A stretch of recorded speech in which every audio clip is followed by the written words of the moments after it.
मैं हूं शनाया गर्ग और आप देख रहे हैं आंखें न्यूज 24। आज हमारे साथ मौजूद हैं वरिष्ठ पत्रकार शशांक सर। और आज हम कल जो प्रशांत किशोर की भारी मतों से जीत हुई है उस पर एक विशेष चर्चा करने वाले हैं। सबसे पहले तो सर बहुत बहुत धन्यवाद, आप अपना कीमती वक्त दिए। ये जानना चाहूंगी कि जो बीजेपी का 31 सालों से लगभग गढ़ माना जा रहा था, उस पे बीजेपी की हार होने की क्या वजह हो सकती है? देखिए, जो बाकी पूर्व उपचुनाव के परिणाम हैं वो ये नहीं कह सकते कि अप्रत्याशित हैं, लेकिन वो परिणाम काफ़ी चौंकाने वाले परिणाम हैं। और ये जो परिणाम है, जो बाकी पूर्व उपचुनाव के परिणाम हैं, ये बहुत चीज़ों को, बहुत जो ढर्रे थे, बहुत सारी जो पुरानी परंपराएं थी, जो राजनीतिक पंडितों के अनुमान हुआ करते थे, जाति आधार पर कहीं ना कहीं गोलबंदी हुआ करती थी, तमाम जो समीकरण कह सकते हैं, जो इक्वेशंस थे, जो ट्रेडिशनल पॉलिटिक्स के जितने इक्वेशंस थे, वो कहीं न कहीं फेल होते नज़र आए हैं। क्यों नज़र होते आए हैं? कि आमतौर पे बिहार में देखा जाता है, और ख़ास करके देखिए पटना की जो सीटें हैं, पटना में जितनी भी सीटें हैं, जो ये बांकीपुर सीट है, कभी पटना पश्चिम की सीट हुआ करती थी।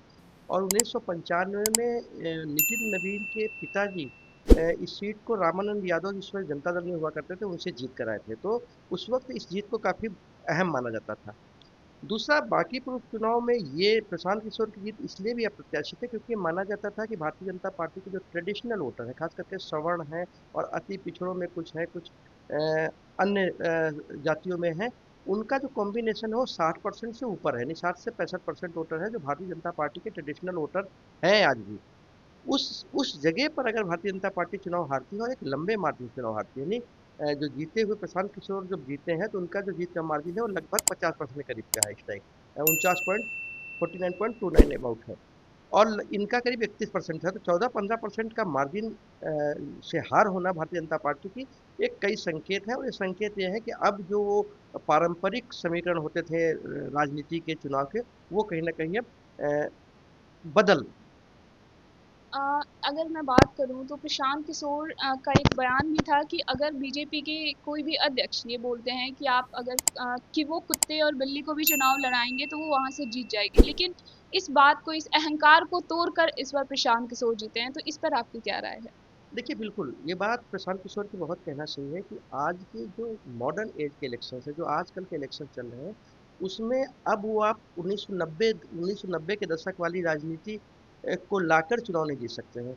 हाँ, जाति एक बिहार में बहुत बड़ा मुद्दा है, जाति के आधार पर वोट होते हैं, लेकिन अब परिवारों के अंदर भी कई धड़े हो गए हैं, अलग-अलग एज ग्रुप के लोग अलग-अलग तरह की चीज़ों को प्रेफ़र करते हैं। जैसे इस बार चुनाव में माना जाए कि ये बाई इलेक्शन था। बाई इलेक्शन में क्या होता है कि जो आपके वोटर्स होते हैं, अगर उनकी नाराजगी है तो वो वोट डालने नहीं निकलते हैं। ये माना जा रहा है कि जो बांकीपुर की विधानसभा सीट है, इस तरह की गंभीरता से आकलन किया जाए, तो बांकीपुर विधानसभा में लगभग 37% कहा जाए, 35-37% सवर्ण मतदाता है, जो माना जाता है कि भारतीय जनता पार्टी के एकदम पेटेंट वोटर्स हैं, उनके एकदम दृढ़ समर्थक हैं। लेकिन इस बार वो वोटर्स ज़्यादा टर्नआउट नहीं हुए। तो कई ऐसे मुद्दे थे। आप नीट का जो एजिटेशन था, जो नीट का आंदोलन था, उसका भी इसमें प्रभाव है। दूसरी बात कि भारतीय जनता पार्टी ने जो प्रत्याशी चयन किया, उसमें कहीं न कहीं प्रशांत किशोर का कहना साफ था कि एक अहंकार झलक रहा था। उन्होंने प्रत्याशी ज़मीन से लाना, प्रत्याशी कोई बड़ी खराब बात नहीं है। आप ग्राउंड लेवल के कार्यकर्ता को ला सकते हैं।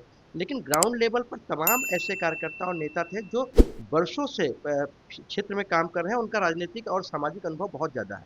उसकी अपेक्षा आप एकदम नए-नवेले कैंडिडेट को लेके आए, जिसको कहीं न कहीं राजनीति में उतनी परिपक्वता नहीं थी, जितनी एक विधानसभा चुनाव लड़ने की आवश्यकता होती थी। और उसके मुकाबले एक प्रशांत किशोर जैसा व्यक्ति जो पॉलिटिकल रणनीतिकार भी है, और उसने लगभग 4 सालों से बिहार के गांव-गांव का दौरा किया है और हर लोगों को समझने और समझाने की कोशिश की है।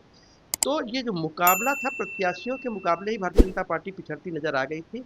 और उसके बाद जो भारतीय जनता पार्टी के वोटर्स थे, उन लोगों ने भी कहीं ना कहीं अगर निगेटिव वोट नहीं किया है, तो उन्होंने शांत बैठे वो लोग, और वोट वोट के रूप में टर्नआउट नहीं हुए, जिसका फायदा प्रशांत किशोर को हुआ, प्रशांत कुमार की जीत हुई। इस बार अगर मतदान की प्रतिशत देखी जाए तो वो भी काफी कम रही है, इसकी क्या वजह हो सकती है? देखिए, जो बाई इलेक्शंस होते हैं, अगर बाई इलेक्शंस के नतीजे सरकार बनाने या गिराने में महत्वपूर्ण नहीं होते हैं, तो वोटर कहीं ना कहीं एक तरह से उतना उत्साहित नहीं होता है, जितना कि आम चुनाव में होता है। ये आमतौर पे देखा गया है कि विधानसभा के उपचुनाव में, खास करके पटना के शहरी क्षेत्र के अंदर उपचुनाव में वोटिंग परसेंटेज कम होता है। और पीछे अगर जाए तो जो बांकीपुर विधानसभा है उसमें वोटिंग परसेंटेज कम होने का इतिहास भी रहा है। जब पूरे बिहार में एवरेज 60 से ऊपर होता था, तो बांकीपुर में 40 के आसपास और 38-41, यानी बांकीपुर में आज तक जब आम चुनाव भी हुए हैं विधानसभा के, उसमें भी 41% मैक्सिमम वोटिंग रही है। तो 34%, 7%, मैंने वही कहा कि 7% वो वोटर हैं जो कम हुए हैं। वो वोटर हैं जिनको सरकार के तमाम चीज़ों से निराशा थी, नहीं सरकार के जो क्रियाकलाप थे, कार्यशैली थी, उससे वो नाराज थे, निराश थे, और इस वजह से उन्होंने वोट डालने वो लोग बाहर नहीं आए हैं। और बहुत संभावना है कि वो सारे वोटर, अधिकांश वोटर भारतीय जनता पार्टी के समर्थक ही रहे हैं। दूसरा महत्वपूर्ण विषय है कि राजद के वोटर्स भी शिफ्ट किए, टर्न किए, यानी जो भारतीय जनता पार्टी को हरा सकता था, उस समीकरण के आधार पर राष्ट्रीय जनता दल के वोटर्स भी, खास करके जो माइनॉरिटी के वोटर्स हैं, उन लोगों ने भी एक बड़े स्केल पर प्रशांत किशोर को वोट किया है। और यही यही कारण है कि प्रशांत कुमार की जीत इसलिए हुई है कि उन्होंने राजद से भी वोट लिए और भारतीय जनता पार्टी के भी वोट लिए।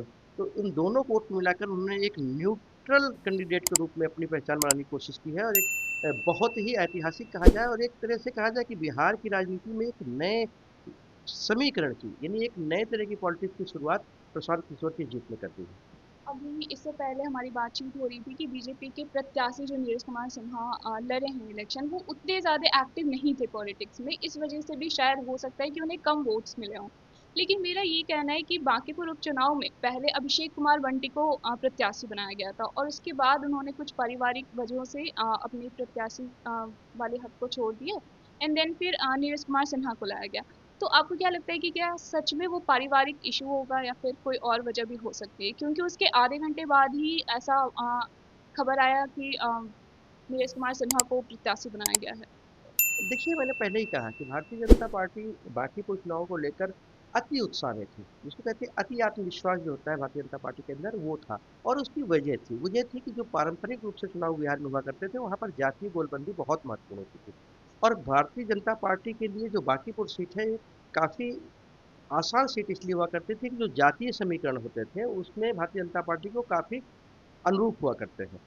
तो भारतीय जनता पार्टी इसलिए कंफर्टेबल थी, और इसलिए उसने प्रत्याशी चयन में ये दिखाने की कोशिश की कि मैं काफ़ी ग्रास रूट लेवल के किसी एक सामान्य से कार्यकर्ता को भी चुनाव जिता सकता हूँ, और ये अति विश्वास उनका अच्छे प्रत्याशी के चयन में बाधा बना।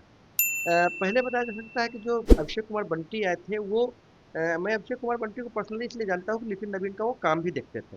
तो नितिन नवीन ने अपने एक, कहा जाए कि एक पॉलिटिकल वर्कर को जो उनके साथ असिस्ट किया करता था बहुत लंबे समय से, एक तरह से उनका स्टाफ भी हुआ करता था, तो अभिषेक कुमार बंटी को उन्होंने टिकट दिया। लेकिन अभिषेक कुमार बंटी, जब प्रशांत किशोर का डिक्लेरेशन हुआ, तो भारतीय जनता पार्टी पहले ही दिन से बैकफुट पर आ गई, क्योंकि उनको ये कुछ समय सूचनाएं मिल गई थी कि प्रशांत किशोर अभिषेक कुमार बंटी के पारिवारिक बैकग्राउंड को लेकर अटैक कर सकते हैं भारतीय जनता पार्टी पर। खास करके बताया जा रहा था कथित तौर पे कि चारा घोटाला में उनके परिवार या उनकी माँ किसी का नाम था।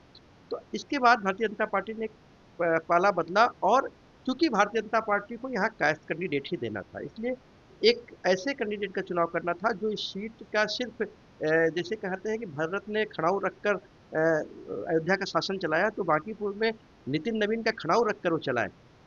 तो बहुत अच्छे अच्छे नाम थे यहाँ पर, अजय आलोक दावेदार थे, संजय मयूख दावेदार थे, तमाम ऐसे कास्ट नेता भी थे जो दमदार थे। लेकिन कहीं ना कहीं भारतीय जनता पार्टी ने अति विश्वास में नीरज सिन्हा को टिकट दिया। नीरज सिन्हा अपरिपक्व भी थे, और जनता के बीच जो मैसेज गया वो ये गया कि जिन मुखातिब कौन है, नीरज कुमार सिन्हा एक तरफ और दूसरा प्रशांत किशोर, काफी नाम में भी काफी बड़ा अंतर था और काम में भी तो अंतर था ही। तो ऐसे में जनता ने एक पढ़े लिखे और एक एक्टिव, जो जनता की बातों को पिछले 4 सालों से रख रहा है, उनको कहीं न कहीं महत्व दिया है, और भारतीय जनता पार्टी को एक संदेश दिया है कि कुछ भी आसान नहीं है, और पुराने ढर्रों से अब चुनाव नहीं जीते जाते। एक आखिरी सवाल मेरा ये है कि जनता का जो विश्वास है, अटूट विश्वास है बीजेपी की सरकार पे, वो कहीं ना कहीं अब थोड़ा डगमगाता हुआ दिख रहा है। तो इस पर आपकी क्या राय है? देखिए, भारतीय जनता पार्टी के जो कोर वोटर्स हैं, उसमें मैं कह सकता हूँ कि कई सवर्ण वोटर्स को भारतीय जनता पार्टी का कोर वोटर माना जाता है आज के दौर में। और भी तमाम जातियाँ हैं भारतीय जनता पार्टी के जो कोर वोटर्स हैं। लेकिन ये माना जा रहा है कि पिछले कई महीनों में कहा जाए कि कई नीतियां उनकी, कई ऐसे निर्णय हैं जो कहीं ना कहीं भारतीय जनता पार्टी के कोर वोटर्स भी नहीं पचा पा रहे हैं। जैसे यूजीसी का मामला था, नीट एग्जाम का मामला था। जो युवा है, खास करके जेन जी है, वो काफ़ी ज़्यादा एक्टिव था क्योंकि उसको लगता है कि उसके रोजगार और शिक्षा पर कहीं ना कहीं सार्थक बात नहीं हो पा रही है और एक तरफा रवैया हो रहा है। दूसरा, यूजीसी नेट, यूजीसी के मुद्दे पर भी सरकार से कहीं ना कहीं नाराजगी थी, और क्योंकि बांकीपुर में मैंने कहा 37% समर वोटर है, इसमें 14% कायस्थ हैं, 7%, 8% भूमिहार हैं, 7% ब्राह्मण है और 5% राजपूत है। ये जो तमाम समर वोटर्स हैं, इनके अंदर भी यूजीसी को के बात को लेकर या तमाम ऐसी चीज़ें थी जिनको लेकर सरकार से ज़्यादा उम्मीदें थी, और सरकार उसके उम्मीदों को पूरा तो नहीं कर पा रही, उसके विपरीत भी गई है। तो एक तरह से मैं कह सकता हूँ सरकार से नाराजगी नहीं कह सकते ओवरऑल, लेकिन ये जरूर कह सकते हैं कि विधानसभा का जो उपचुनाव हुआ है उसमें इनके भारतीय जनता पार्टी के समर्थकों ने भी एक मैसेज देने की कोशिश की है कि अगर आप बदलाव लाते हैं अपनी नीतियों में, आप हमारे साथ नहीं चल सकते हैं, तो हम कोई दूसरा रास्ता चुन सकते हैं। और प्रशांत किशोर कहीं ना कहीं एक इशारा है भारतीय जनता पार्टी के लिए कि आप अपनी नीतियों और अपने कार्यशैली में बदलाव कीजिए, और पारंपरिक जो राजनीति होती है उससे हटकर आज की राजनीति, युवाओं की जो अपेक्षा है, बेरोजगारी जो एक बहुत बड़ा मुद्दा है, एम्प्लॉयमेंट के साथ साथ रोजगार, स्वरोजगार, व्यवसाय, ये तमाम ऐसी चीज़ें हैं जिन पर फोकस करना अ, हो, ये मतदाता भी चाहते हैं और देश की जनता भी चाहती है। तो भारतीय जनता पार्टी को एक तरह से कहा जाए कि जो बाकी उपचुनाव है, एक मैसेज है वोटर्स का। तो जैसे कि हमने देखा है कि बांकीपुर उपचुनाव में क्या-क्या मुद्दाएं हैं, क्या-क्या किन-किन वजहों से प्रशांत किशोर की जीत हुई है और क्या-क्या वजह रहा है बीजेपी के हार का। इसी के साथ आप हमारे साथ बने रहें आखिर न्यूज़ 24 पर। नज़र हर खबर पर।